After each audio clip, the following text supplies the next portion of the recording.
This is Bob Meloni from MyMMAnews.com, and I am joined by this good-looking young man here, JJ Veramendi.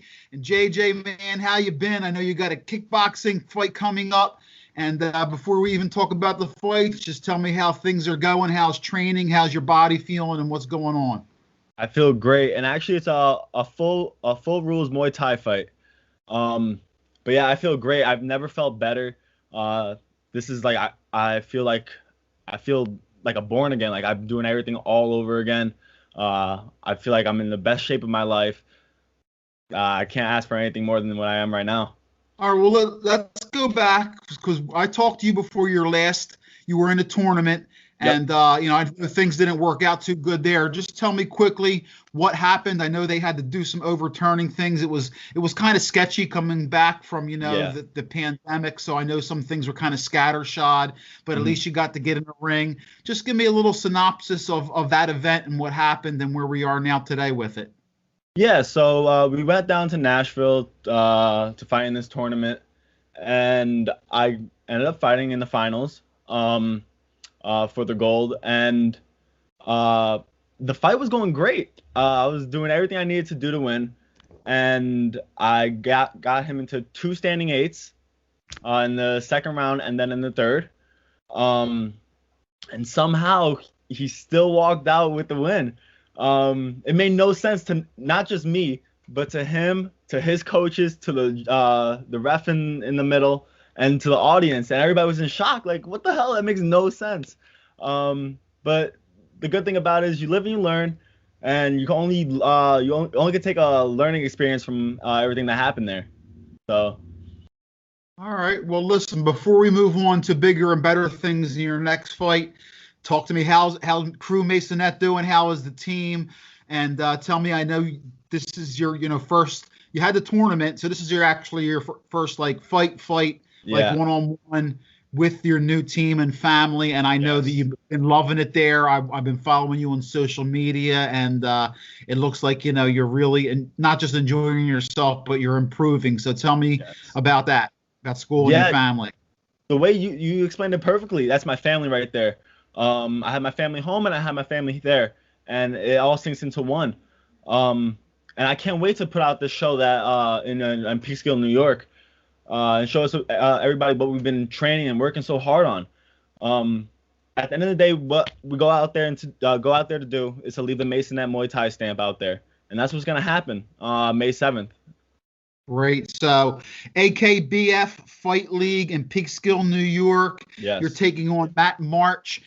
Obviously, JJ, at this point in your careers, you can't really find film on anybody or anything like that. So tell me a little bit about KRUU, how you guys work with a game plan. Do you put any kind of game plan together, or how does that work as far as your camp? What do you guys concentrate on? Yeah, we have a game plan going in. But honestly, if you take away the game plan, it's the same old stuff that we do. We believe, and I believe that my technique, my strength, nothing that he has nothing he's never faced before. I feel like us at Maisonet Muay Thai, we're just on a whole nother level. We become strong, we become heavy, and we come ready to fight. That's great. Listen, I know like you guys work tons of stand up there, but have you gotten a chance to do anything on the ground? Is there still, a possible future MMA fight for you?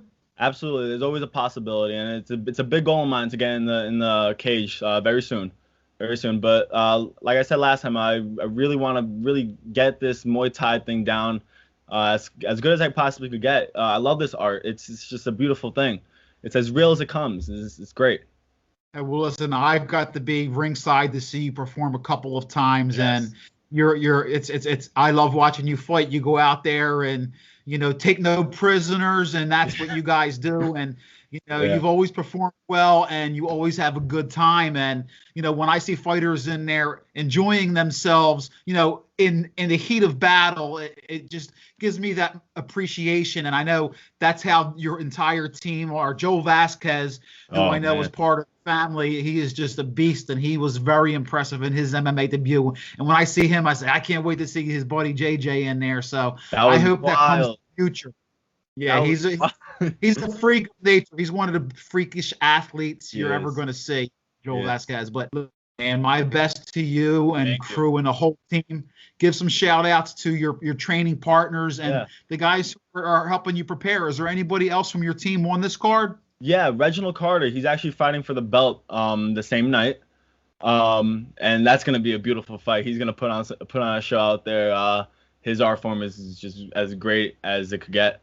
I love watching it. He's helped me so much during this camp. I give him just as much credit as anybody else. Of course, KRUU Hamzah Maisonet and KRUU Brandon Maisonet, Purple Scorpion. Awesome. JJ, my man, it's always a pleasure to talk to you. I told you I'm looking forward to telling your story chapter by chapter, and this is just another one. I'm really happy that, the regional events are getting back in full force so that, young guys like you can, start working again on your dream as far as, not just improving, but getting better and getting your name out there and possibly, getting to the bigger stages, because I know, that's what young guys, you're in there, and that's what you're trying to do, man. So it's always a pleasure talking to you. Love talking to you too. Let's chat again after your fight. I want to find out how you make out, and hopefully I'll be ringside again for one of your events soon. All right, give KRUU a big hug for me. All right. Of course. All right, JJ, my man. All right.